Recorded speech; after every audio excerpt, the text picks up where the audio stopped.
우리 서로 인사하겠습니다. 우리에게 좋은 일이 일어나고 있습니다.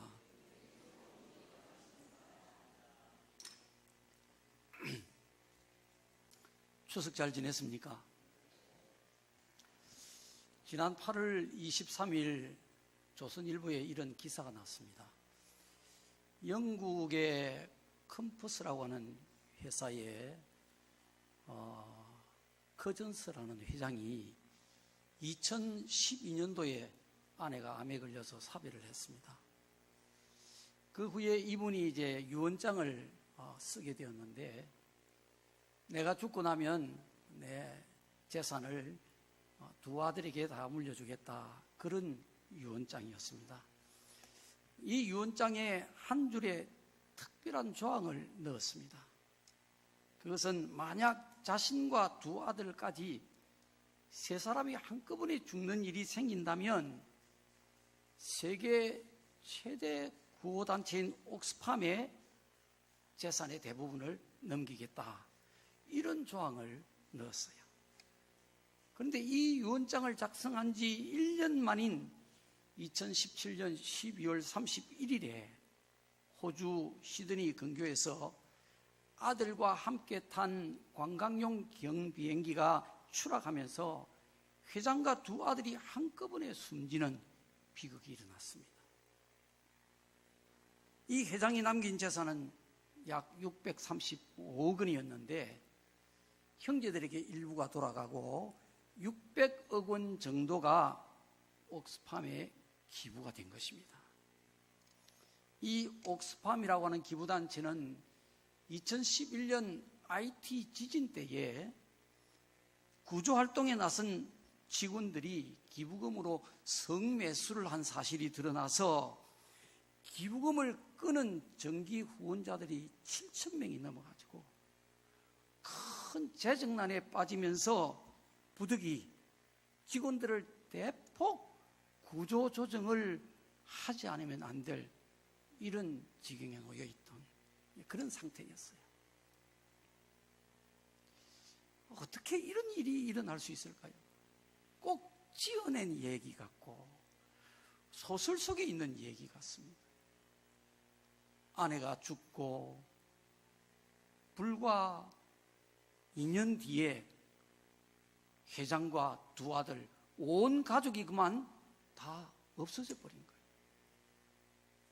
그리고 그들의 모든 재산은 이 옥스팜이라고 하는 구호단체로 다 넘어가 버리고, 마치 한쪽에 쌓아놓은 모래더미를 누군가가 와서 싹 밀어서 이쪽으로 옮겨버리는 것처럼, 인간이 살아가는 세상에 어떻게 이런 일들이 참 일어날 수가 있을까? 이걸 우리가 어떻게 이해를 해야 될까?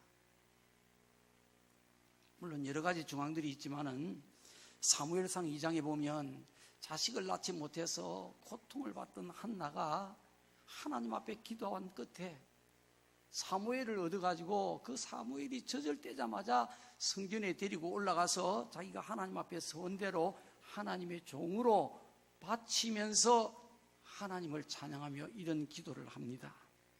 여호와는 죽이기도 하시고 살리기도 하시고 지옥으로 내리기도 하시고 거기서 올리기도 하시고, 여호와는 가난하게도 하시고 부하게도 하시고 낮추기도 하시고 높이기도 하시는도다. 그러니까 한나가 보기에 하나님은 어떤 분이시냐? 인간의 살고 죽고 화를 받고 복을 받고 이 모든 것을 주장하시는 분이시다, 그런 뜻입니다. 오늘 본문은 지금부터 약 한 2600년 전에 하나님이 예레미야라고 하는 선지자를 통해서 인간의 한 사람 한 사람의 생사복뿐만이 아니고 모든 나라와 민족의 흥망성쇠까지도 다 주장하시는 분이시라는 것을 말씀하고 있습니다. 오늘 본문 18장 5절에 보면 그때에 라는 말이 나옵니다. 이 그때는 언제냐? 그 위에 있는 1절부터 4절까지 말씀의 기록이 되어져 있습니다. 여호와께로부터 예레미야에게 임한 말씀에 이르시되 너는 일어나서 토기장의 집으로 내려가라. 내가 거기서 내게 할 말이 있다는 것입니다.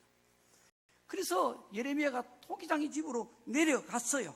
내려가 보니까 농로로 이 토기장이가 일을 하고 있는데, 일을 하다가 그 만드는 그릇이 그냥 깨져버리니까 이 토기장이가 자기가 생각하는 대로, 자기가 원하는 대로 다른 그릇을 만들어 버리더라는 것이. 처음에는 이 그릇 만들다가 그 그릇이 터지니까 아예 그냥 다른 그릇으로 만들어 버리더라는 것입니다. 바로 그때에, 그 광경을 목격한 그때에 여호와의 말씀이 내게 임하였다는 것입니다. 하나님이 예레미야에게 말씀하시기를 6절에 여호와의 말씀이니라. 이스라엘 족속아, 이 토기장이가 하는 것 같이 내가 능히 너희에게 행하지 못하겠느냐. 이스라엘 족속아, 진흙이 토기장이의 손에 있음같이 너희가 내 손에 있느니라. 이렇게 말씀하신 거예요. 이스라엘 백성들은 지금 자기가 살고 싶은 대로 사는 거예요. 근데 하나님께서 토기장이가 하는 것처럼 이렇게 내가 너희에게 못하겠느냐. 너희는 내 손에 있다. 인간이 살아가는 삶이 하나님의 권세 안에 있다는 것입니다. 7절과 8절에 보면 내가 어느 민족이나 국가를 뽑거나 부수거나 멸하려 할 때에, 이 말씀은 바로 하나님이 모든 국가와 민족을 뽑아버릴 수 있고 부숴버릴 수 있고 멸망시켜버릴 수 있다는 것입니다. 그렇게 할 때에 만일 내가 말한 그 민족이 그의 악에서 돌이키면 그 재앙을 내리기로 한 뜻을 하나님이 바꾸겠다는 것입니다. 문제는 어디 있습니까? 하나님 앞에서 그 민족이 악을 행한다는 것입니다. 그래서 하나님이 뽑아버리겠다는 것입니다. 멸망을 시키겠다는 것입니다. 또 9절 말씀에는 내가 어느 민족이나 국가를 건설하거나 심으려 할 때 나라를 세우는 거 말합니다. 나라가 세워지고 민족이 세워지고 하는 거 하나님이 하신다는 거예요. 이스라엘 민족을 하나님이 아브라함을 택하여 세우신 것입니다. 그렇게 할 때에 그들이 보기에 악한 것을 행하여 내 목소리를 청종하지 아니하면 내가 그에게 유익하게 하리라고 한 복에 대해서 뜻을 돌이키겠다. 하나님이 어느 나라와 어느 민족을 이렇게 세우고 그들을 흥왕하게 하려고 하는데 그들이 악을 행하면 하나님이 주시려고 작정했던 그 복마저 하나님이 돌이키겠다는 것입니다. 그러니까 복을 받고 그 복을 잃어버리고 또 화를 당하고 재앙을 당하고, 이게 인간이 하나님 앞에서 행하는 악에 있다는 것입니다. 성경에 보면 이사야서, 예레미야서, 에스겔서, 다니엘서 등 여러 성경에 하나님이 많은 나라들을 이 악 때문에 심판하는 그런 예언들이 나와 있습니다.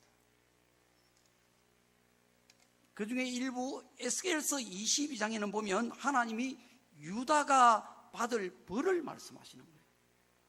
또 이스라엘이, 북이스라엘을 말하는 거죠. 북이스라엘이 받을 벌에 대해서도 말씀을 하십니다.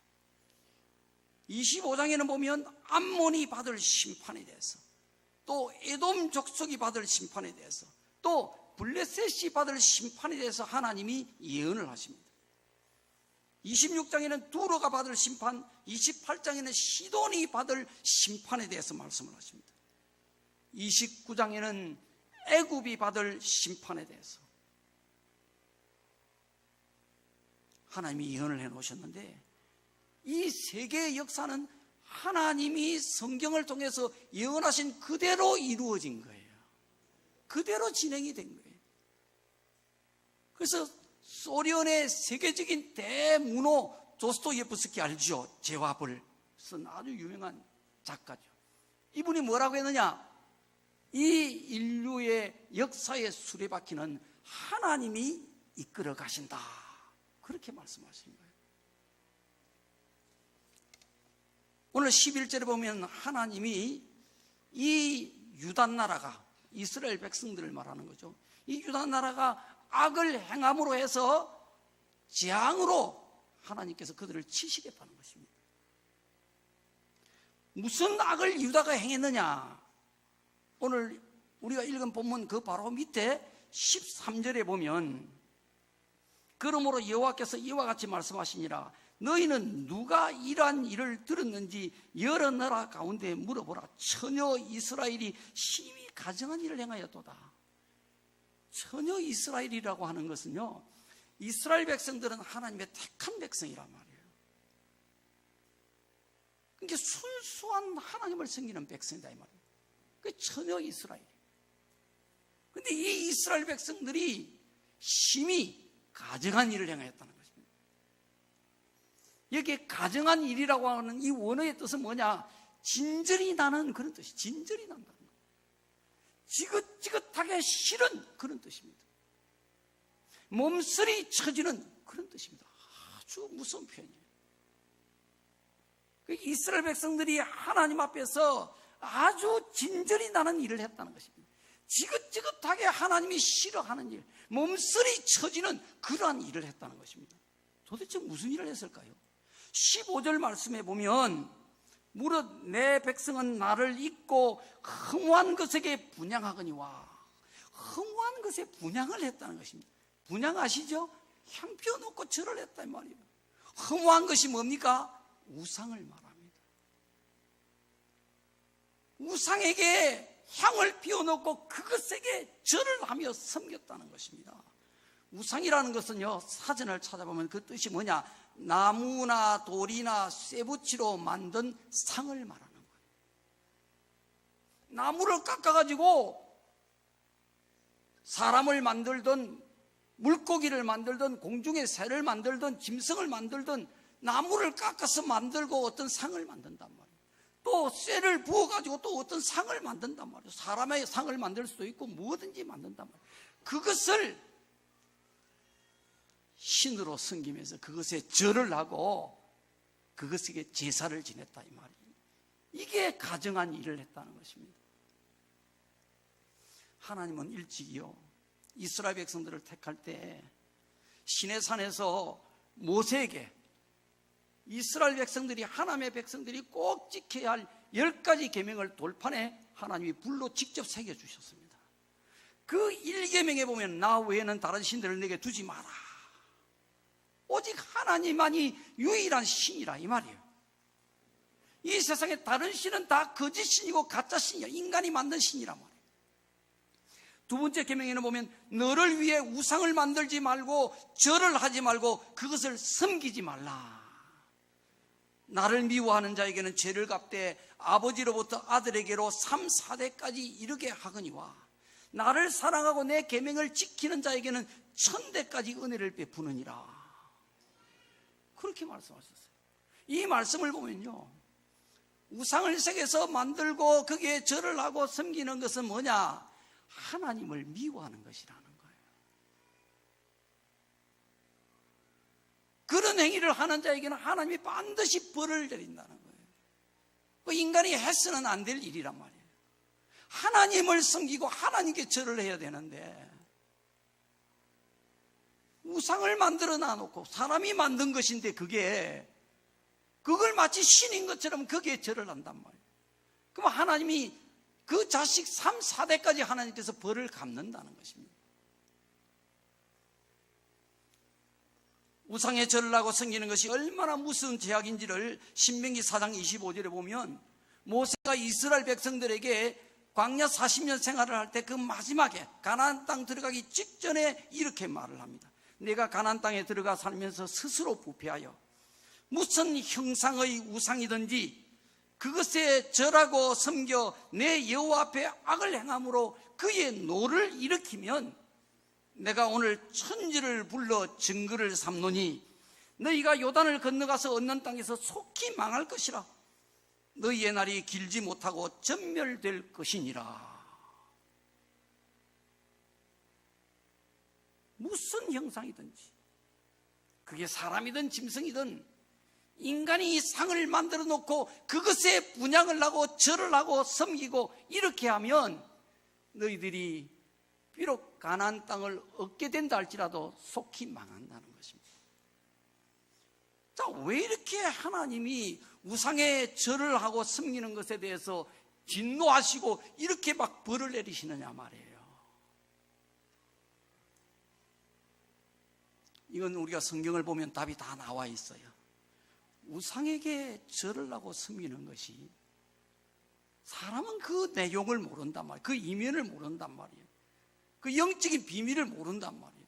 진실한 마음으로 섬긴단 말이에요. 그렇지만 사실은 마귀가, 사단이 하나님을 섬기지 못하게끔 속이는 것입니다, 인간을. 하나님으로부터 지음을 받은 인간이 하나님이 창조하신 이 모든 세상을 누리고 살면서 하나님 은혜를 알고 감사하고 공경하고 경외하고 하나님을 섬기고 하나님께 절을 하고 하나님께 제사를 드리고 이렇게 해야 되는데, 사실은 우상에게 절을 하고 섬기는 것은 뭐냐? 마귀에게, 보이지 않는 마귀를 섬기는 것이, 마귀가 하라는 대로 인간이 모르고 따라하는 것이단 말이에요. 그 길로 가면은 안 되기 때문에, 이건 인간으로서 무지하기 때문에 하나님 은혜를 잃어버리는 배은망덕한 길이란 말이에요. 그 길은 바로 지옥으로 끌려가는 망하는 길이란 말이에요. 그러니까 하나님이 절대로 그 길로 가지 말라는 거예요. 그래서 하나님이 이미 말씀으로 명령을 해놓으신 거예요. 우상에게 절대 절하지 마라. 우상 만들지도 마라. 섬기지 마라. 그래도 안 들을 때 하나님께서 무섭게 재앙으로 인간을 징벌하시는 거예요.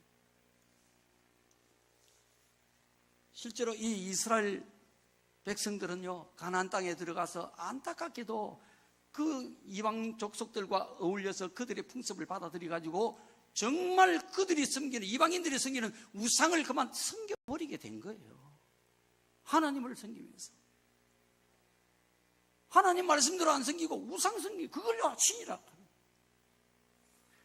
그래서 이스라엘 민족들은 성경의 역사를 보면요, 외적들로부터 엄청난 침략을 받고 노략질을 당하고 말할 수 없는 고통과 고난을 겪었습니다. 그러다가 끝내는 남유다도 북이스라엘도 다 멸망을 당해버리고 만 거예요. 하나님 말씀하신 그대로. 이 이스라엘과 아주 비슷한 민족이 있습니다. 바로 우리 민족이에요. 우리 민족의 역사를 보면요, 약 1000번 이상의 외침을 받았어요. 침략을 받은 거예요, 다른 나라로부터. 그리고 다른 나라들로부터 압박을 엄청나게 많이 받았어요. 특히 중국에, 그죠? 압박을 많이 받았어요. 수많은 고난과 고초를 우리 민족이 받게 된 거예요. 도대체 왜 그럴까요? 왜 1000번이나 넘는 한 민족이, 한 나라? 그것은 우리 민족의 조상인 당군 임금이 고조선을 세우면서 백성들이 지켜야 할 8가지의 법을 선포한 거예요. 이게 국법이에요. 요즘을 치면 가장 중요한 기본적인 헌법을 8가지 선포를 했는데 이게 8조 헌법이란단 말이에요. 이 고조선 국법 제1조가 뭐냐? 오직 한 분이신 하나님을 백성들은 정성을 다해서 순수하게 섬기라, 이렇게 돼 있는 거예요. 이걸 역사책에서 좀 가르치면 얼마나 좋아요. 안 가르치는 거예요. 우리 민족은 알고 보면, 그 역사의 진실을 파고 올라가 보면 애초부터 하나님을 섬기는 천손민족이었어요. 하나님의 백성이었단 말이에요. 그런데 당군 임금 이후로 세월이 흘러가면서 그 후손들이 점점 하나님을 잊어버리게 되었고 국력이 점점 쇠퇴해져 간 거예요. 그리고 삼국시대에 와서는 고구려, 백제, 신라의 불교가 들어오게 된 거예요. 이 삼국시대 역사를 보면요, 서로 싸움을 엄청나게 했고, 민족끼리. 그런가 하면은 다른 나라들로부터 침략을 엄청나게 받은 거예요. 고난과 고통을 수없이 받아버린 거예요.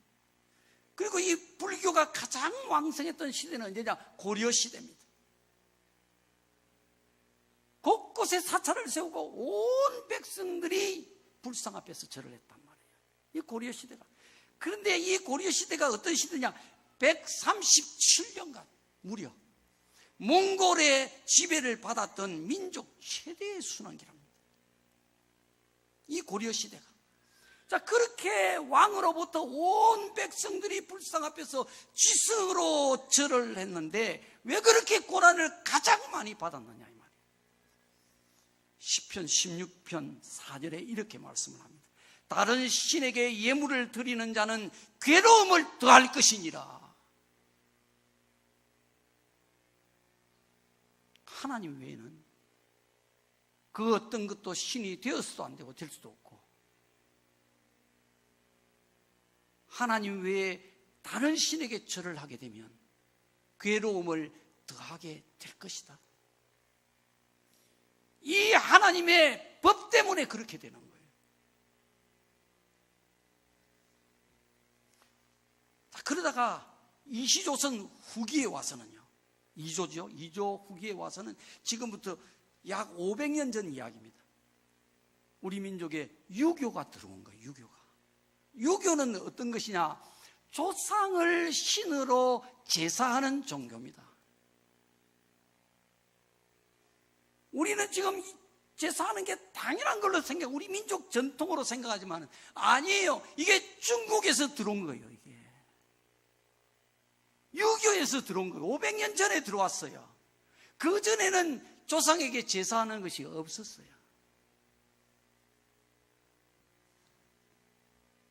하나님께 드려야 할 제사를 조상을 신으로 제사를 하게 되었다 이 말입니다. 그러니까 모든 백성들이요, 이 유교가 들어온 이후부터는요, 나라의 모든 백성들이 다 하나님 앞에서 사실은 가증한 일을 한 거예요. 하나님이 지긋지긋한 일을 계속하는 거예요. 그래서 결국 나중에 조선이 어떻게 되었어요? 이시조선이요. 왕비도 일본에게 죽임을 당하고, 그죠? 무참히 살해됐죠, 왕비가. 이런 비극이 어디 있습니까? 나라도 결국은 일본에 빼앗겨서 36년 동안 무참히 짓밟혔습니다. 위안부 문제가 지금도 해결이 되지 않고 있습니다. 아직도 죽지 않고 살아있는 위안부들이 매주 수요일마다 모여서 시위를 합니다. 우리 한을 풀어달라고. 이런 비참한 고통이 왜 왔는지 원인을 모릅니다. 여러분, 지금 우리나라의 형편은 어떻습니까? 하나님을 믿지 않는 사람들은요, 거의 대부분 제사를 지냅니다. 방송에 보니까 어떤 집은 1년에 제사가 10번 있는 집도 있어요. 저희 집도 10번 있었어요. 우리가 장손이니까 우리가 다 지냈어요. 이번 추석 명절에 거의 다 차례 지냈어요. 이걸 아름답다고 이야기합니다. 이걸 효도라고 생각을 합니다. 진리를 모르기 때문에, 하나님을 모르기 때문에. 하나님은 이것이 심히 가증한 일이라고 말씀을 하시는 거예요. 여러분, 우리나라의 형편이 여러분 어떻습니까? 한번 보세요. 8.15 해방 이후에 대한민국이 건국되어지면서 이승만 대통령을 위시해서 제1대 대통령 4.19 혁명이 일어나면서 쫓겨났지요. 쓸쓸히 하와이에서 죽었습니다. 뭐 임시로 세워진 대통령은 말고 정식으로 국민에 의해서 투표하고 이래가 세워진 대통령들 보면요, 제대로 삶을 마친, 생애를 마친 대통령이 한 명도 없어요.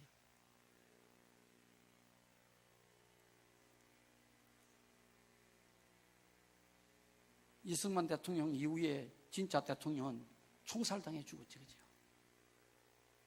부하에게 총살당해 죽었어요. 그 다음 두 대통령 다 감옥 갔지요.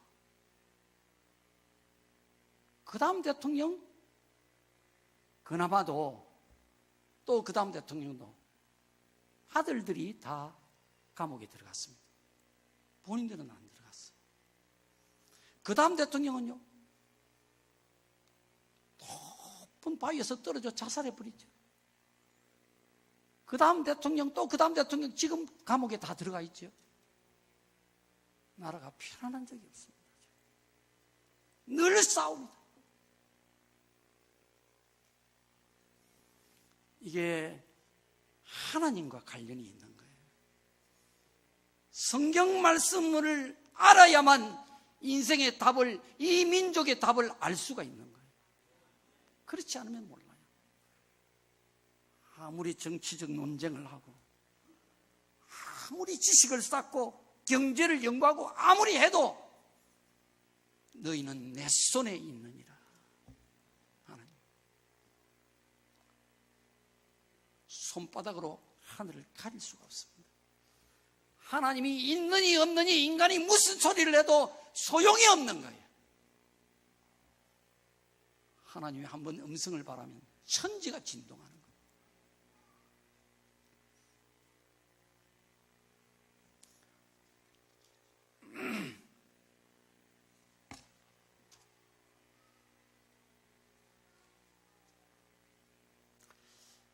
우리 인간은요, 옛날이나 지금이나 어느 시대 어느 민족 할 것 없이 다 이렇게 우상을 섬기고 그 우상에 절을 하고 이렇게 하나님 앞에 악을 행하고 있는데도 참 하나님은 놀랍게도요, 그 인간을 구해 주시려고 다가오신다는 거예요.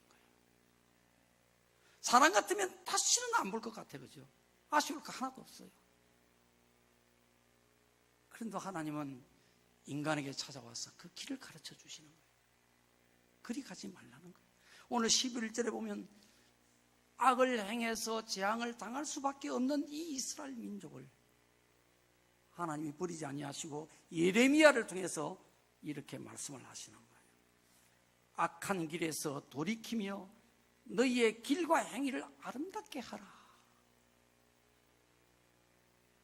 이게 하나님이 이스라엘 백성들에게 살 길을 가르쳐 주신 명령이에요.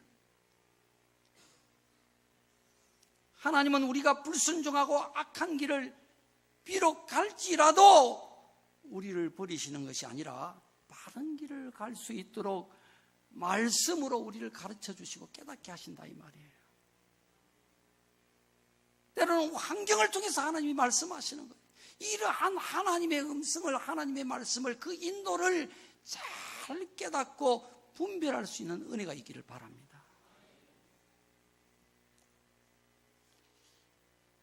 하나님이 이스라엘 백성들에게 하신 첫 번째 명령은 악한 길에서 돌이키라는 것입니다.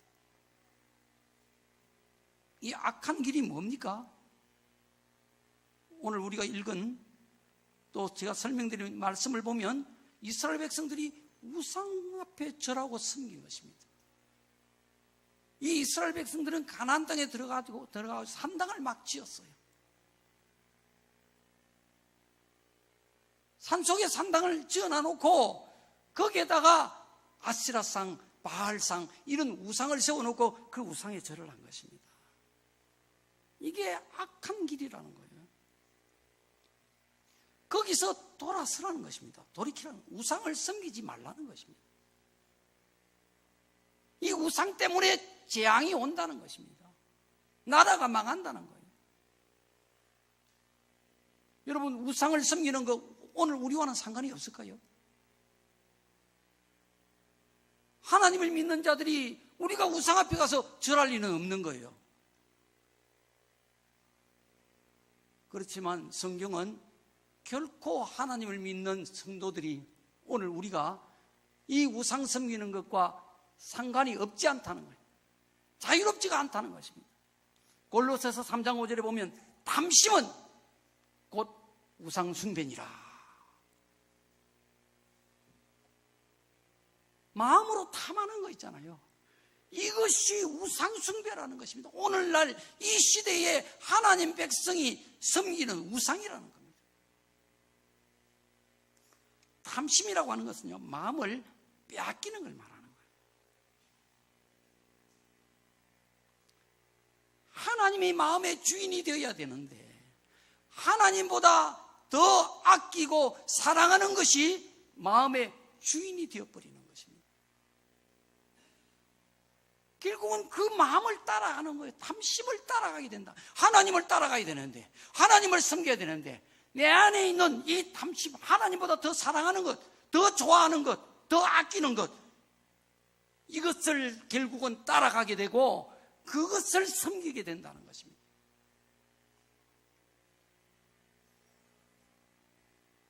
이 마음에 있는 우상은 여러 가지가 될 수 있는 거예요. 부모가 될 수도 있고 남편이나 아내, 자식이 될 수도 있고요. 또 물질이 될 수도 있고요. 명예와 건세가 될 수도 있고요. 행복이 될 수도 있고요. 건강과 내 취미가 될 수도 있고, 어떤 것이든지 간에 하나님을 사랑하고 하나님께 순종할 수 없을 만큼 더 애착하고 소중히 여긴다면 그것이 바로 우상이라는 거예요. 그렇게 사는 것이 바로 하나님 앞에 악을 행하는 것이다. 그걸 버리라는 거예요. 자, 두 번째 명령은 이게 살 길입니다. 이스라엘 백성들에게 재앙을 면하고 복을 받는 길입니다. 두 번째 명령은 뭐냐? 너희의 길과 행위를 아름답게 하라. 이게 길이라고 하는 것은 삶을 말합니다. 너희의 삶과 너희의 행위를 아름답게 하라. 하나님의 궁극적인 관심은 뭡니까? 인간을 향한, 성도를 향한 궁극의 관심은요, 아름답게 살아라는 것입니다. 너희가 아름다운 자가 되어라, 그겁니다. 왜냐하면 하나님 자신이 아름다우신 분이세요. 성경을 보면요, 하나님은 거룩하시고 흠이 없으시다 그랬어요. 그 영광이 무궁무한하다 하셨어요. 지극히 아름다우신 분이세요. 하나님은 천지 만물을 창조하실 때에도 날마다 하나님 보시기에 좋았더라, 그렇게 말씀하신 거예요. 이건 뭐냐? 하나님은 이 세상을 아름답게 선하게 창조를 하신 거예요. 하나님 보시기에 좋게끔 창조하신 거예요. 인간을 창조하실 때도 하나님의 형상과 모양대로 창조하셨다고 한 거예요. 하나님을 닮도록 아름답게 창조를 하셨다 이 말이에요. 그런데 이 인간이, 우리의 조상이 아담과 하와가 마귀의 유혹에 빠져서 하나님 말씀을 거역하고 선악과를 따먹게 된 이후로 인간은 불행히도 육신도 영혼도 다 사망에 떨어지게 된 거예요. 반드시 죽으리라 그랬잖아요. 너희가 내 명령을 거역하고 선악과를 먹는 날에는 반드시 죽으리라, 사망에 떨어져 버린 거예요. 이 죄를 범하고 사망에 빠진 이후로 인간의 마음속에는 불순종의 영이 들어오게 된 거예요. 이제는 하나님께 순종이 안 되는 거예요. 선악과를, 하나님 말씀을 거역하고 딱 먹고 나니까 그다음부터는 거역이 되는 거예요. 이제는 저절로 거역이 되는 거예요. 불순종의 영이 있다고 성경에는 기록을 하고 있습니다. 불순종하는 영이 우리 속에 있는 거예요. 마귀의 영, 사단의 영입니다. 인간이 선악과를 범한 이후에 잃어버린 게, 물론 영생을 잃어버렸지만은 좀 더 우리가 이해하기 쉽게 말한다면 아름다움을 상실한 거예요. 아름다움이 없어버렸어요. 사무엘 선지자는 이렇게 말합니다. 하나님이 제일 기뻐하는 것이 순종이다, 그렇게 했어요. 왜 하나님이 순종을 제일 기뻐할까요? 순종이 여러분 제일 아름답습니다. 안 해요? 못합니다. 아름답습니까? 예, 알겠습니다. 예, 그리하겠습니다. 어느 게 여러분 아름답습니까? 순종하는 것이 참으로 아름답습니다. 예. 그래서 하나님이 순종을 제일 기뻐하신다. 순종하는 것이 아름답다. 하나님을 믿는다는 것은 뭐냐? 하나님 말씀을 읽고 듣고 배워서 그 하나님 말씀에 순종하는 거예요. 그게 하나님을 믿는다는 것이에요. 하나님 말씀에 순종하면 사람은 아름다워지게 되어 있고요. 순종하는 만큼 아름다워지게 되어 있어요. 그러니까 하나님을 믿는다, 신앙이 자란다 하는 것은 아름다워지고 있다 그 말입니다. 실제로 성도들이 신앙생활을 열심히 하고 신앙이 자라가고 이렇게 하면요, 사람이 점점 아름다워지게 돼요. 아주 신앙이 성숙해 보세요. 어떻게 됩니까? 사람이 정말 아름다워지는 거예요. 만약에 예수님을 믿으면서도 그 삶과 행위가 아름다워지지 않는다면 이건 어디에 문제가 있습니까? 악에서 돌이키지 않았다는 것입니다. 하나님이 제일 먼저 하신 말씀이 너희는 악에서 돌이키라는 것입니다.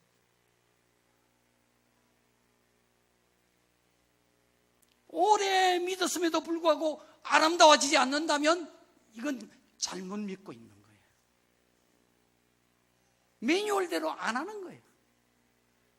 자기 식으로 믿는다 이 말이에요. 그죠? 하나님과 거리가 멀다는 것입니다. 에베소서 4장에 보면 하나님을 믿는 법을 이렇게 딱 가르쳐주고 있습니다. 하나님은 이렇게 믿어야 된다.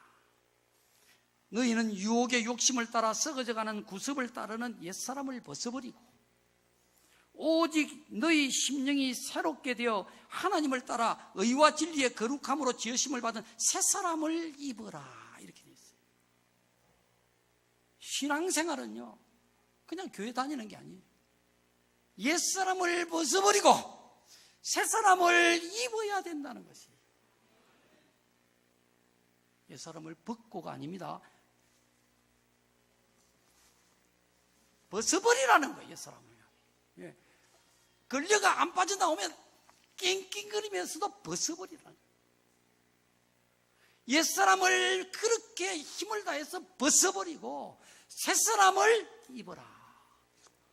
여러분, 옛사람이 어떤 존재인지 성경이 말씀을 하고 있어요. 옛사람은 유혹의 욕심을 따라간다 그랬어요. 이 욕심이라고 하는 것은 마음에서 일어나는 욕망을 말합니다. 이 내 안에 있는 감정을 따라간다 이 말이에요. 이게 옛사람이에요. 하나님이 주인이 되어야 되는데 내가 주인이 된 상태를 말합니다. 내 감정대로 사는 거예요. 이러면은 옳고 그르고를 내가 판단하는 거예요. 선악을 내가 판단하는 거예요. 내 감정 가지고, 내 일어나는 감정 가지고. 이러면 비판이 나오죠. 그리고 불만도 나오고 불평도 나오고 자연스럽게 죄악이 나타나게 되는 거예요. 때로는요, 막 성질도 나옵니다, 여러분요. 이게 욕망이란 말이에요. 욕심을 따라가는 옛사람이란 말이에요. 감정도 나오고 불만도 나오고 그리고 자주 시험도 들고 이렇게 돼버리는 거예요. 이게 전부 옛사람으로 살면 그렇게 되는 것입니다. 이걸 벗어버리라는 것입니다. 새사람은 어떤 사람입니까? 하나님의 말씀으로 아름답게 변화된 사람을 말합니다. 교회 다닌다고 해서요, 저절로 아름다워지는 거 아니에요. 오래 다녔다고 저절로 또 아름다워지는 거 아니에요. 오래 다닌 만큼 아름다워지는 것도 아니에요. 옛사람을 벗어버리려는 의지와 노력, 새사람을 입으려고 하는 자기와의 처절한 싸움이 있어야 변화가 오게 되는 거예요. 그래야 아름다운 사람으로 변화가 된다 이 말입니다. 여러분, 악에서 돌이키고 아름다운 사람이 되어지고 하는 게 이게 쉬울까요? 어려울까요? 오늘 본문을 보면요, 이게 참 가슴을 칠 만큼 어렵구나, 이걸 말씀하고 계시는 거예요. 오늘 본문 12절을 한번 보세요. 하나님이 예레미야 선지자를 통해서 11절에서 너희는 악한 길에서 돌이키며 너희의 길과 행위를 아름답게 하라. 8절에 보면 그리하면 재앙을 하나님이 뜻을 바꾸겠다 이 말이거든요. 그런데 12절에 뭐라고 그러냐면 이스라엘 백성들이 그 말을 듣고는 그러나 그들이 말하기를 이는 헛되니 쓸데없는 소리 하지 마라 이 말이에요. 우리는 우리의 계획대로 행하며 우리는 각기 악한 마음이 완악한 대로 행하리라. 그렇게 했다는 것입니다. 참 인간의 마음 대단하죠, 여러분요. 하나님의 말씀을 직접 받아서 전하는 하나님의 선지자, 하나님의 종도 거절해 버리는 거예요. 그 종이 전하는 하나님의 말씀도 무시해 버리는 거예요. 이 정도로 마음이 완악하고 이 정도로 고집이 셉니다, 여러분. 사람이 고집이 있긴 있어야 되는데요, 정말 하나님을 위한 고집이 되어야 되고 진리와 생명을 위한 고집이 되어야 되는 거예요. 목숨까지 버릴 수 있는 고집, 이건 선한 고집이란 말이에요.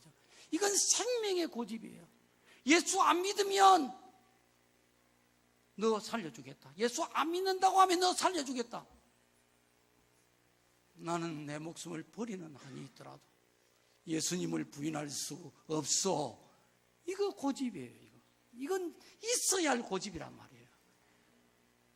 근데 하나님의 말씀을 무시하고 불순종하는 이 고집, 이건 재앙을 가져온단 말이에요. 결국은 이스라엘 백성들이 나라가 멸망을 당하면서까지도 버리지 못한 고집이란 말이에요.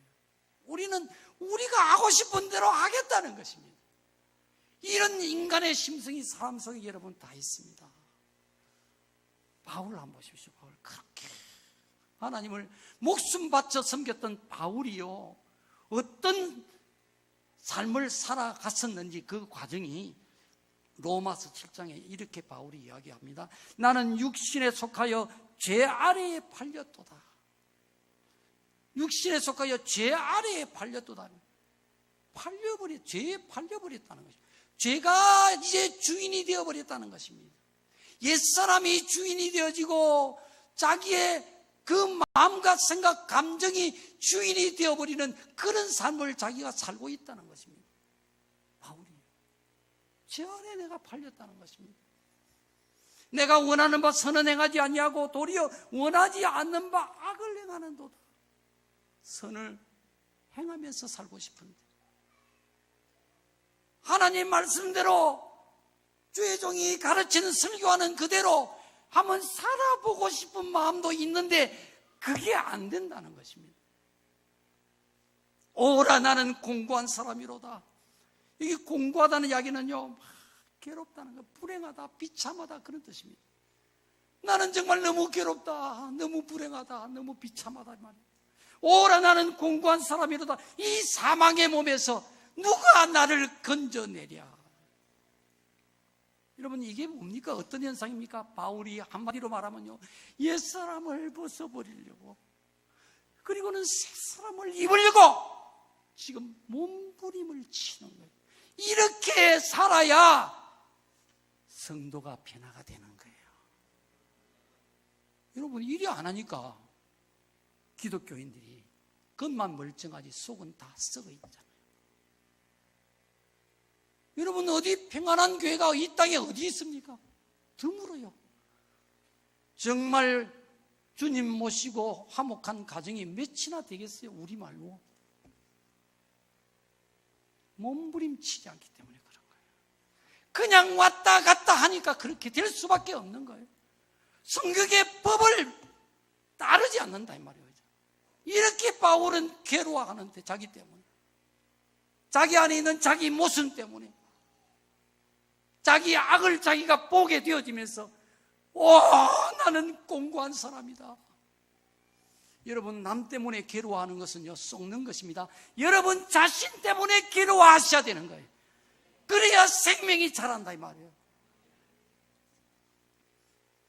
여러분, 건강하고 오래 살고 편안하게 살면 된다고 생각하지 마십시오. 행복하게 살면 된다고 절대 생각하지 마십시오. 삶은 그런 게 아니에요. 삶은 내 삶과 행위가 하나님 앞에서 아름다워져야 되는 거예요. 이걸 위해서 사는 거예요. 왜 꼭 아름다워져야 되느냐? 고린도전서 3장에 이렇게 말씀을 합니다. 우리가 하나님을 섬기는 것은 예수 그리스도의 터 위에 집을 짓는 것과 같다는 것입니다. 각 사람들이 뭔가 재료를 가지고 집을 짓는 거예요. 어떤 사람은 금으로, 어떤 사람은 은으로, 어떤 사람은 각종 보석을 가지고 막 집을 짓는 사람도 있고, 어떤 사람은 나무로 가지고 짓고 풀로 가지고 짓고, 어떤 사람은 짚을 가지고 짓는 사람도 있다는 것입니다. 그런데 이것을 우리가 하나님 앞에 서게 되면 하나님이 불로서 이 공적을 시험하신다는 거죠. 네가 어떤 것을 가지고 네 집을 지었는지 한번 보라는 것입니다. 불로 시험을 하면 나무나 불이나 짚으로 지은 집은 겉으로는 근사하고 예술적이고 멋있게 보일지 몰라도 다 타버리고 죄가 되는 거예요. 그 사람은 구원은 받되 받을 상이 아무것도 없다는 것입니다. 그런데 금과 은과 보석으로 집을 지은 사람은 불에 타지 아니하고 그대로 있게 되는데, 그 자기가 쌓은 공적을 따라서 행한 행위대로 하나님이 상을 주신다는 거예요. 여러분, 이 공적을 시험하는 기준이 뭐겠습니까? 여러 가지로 표현할 수 있겠죠. 그러나 한마디로 표현하면 바로 아름답게 사는 것입니다. 아름답게 산 것이 불에 타지 않는 공적이 될 수 있고 금과 은과 보석이 될 수 있단 말이에요. 여러분, 가정에서 아름답게 사셔야 돼요. 직장에서 여러분이 아름답게 살려고 노력해야 되고, 학교 생활도 아름답게 해야 되는 거예요. 신앙생활도 정말 아름답게 신앙생활 여러분 하셔야 됩니다. 여러분이 봉사를 할 때도 아름답게 해야 되고요, 구제를 할 때도 아름답게, 청소를 할 때 아름답게 청소하시고, 식당에서 식사를 준비한다, 성도들을 위해서 여러분 정말 아름다운 마음 가지고 정말 주님을 대접하듯이 주님이 우리가 준비하는 이 식사를 들게 된다, 이 마음을 가지고 최선을 다하려고. 돈이 없습니까? 교회에 돈이 있습니다. 여러분, 돈 생각하지 마시고 성도들이 행복하게 먹을 수 있도록 아름다운 식사를 아름다운 마음으로 만드는 거예요. 이게 금이 되고 은이 되고 보석이 된단 말이에요. 여러분의 기도 생활, 여러분의 예배 생활 아름답게 하시는 것입니다. 여러분이 아름답게 산 만큼 그것이 영원한 상이 되고 복이 되기 때문에 여러분 꼭 아름다워져야 되는 거예요. 삶이라고 하는 것은 하나님 앞에서 사는 것입니다. 하나님이 보시기에 아름답게 만들어가는 시간이라 이 말이거든요. 그러기 위해서는 반드시 여러분 마음의 우상을 버려야 됩니다. 그래야만 하나님을 섬길 수 있고 잘 섬길 수 있고 하나님 기쁘시게 섬길 수 있고 아름다워질 수가 있단 말이에요. 여러분의 모든 일상에서 여러분이 하는 말이 아름다워야 되고 행동이 아름다워야 되고,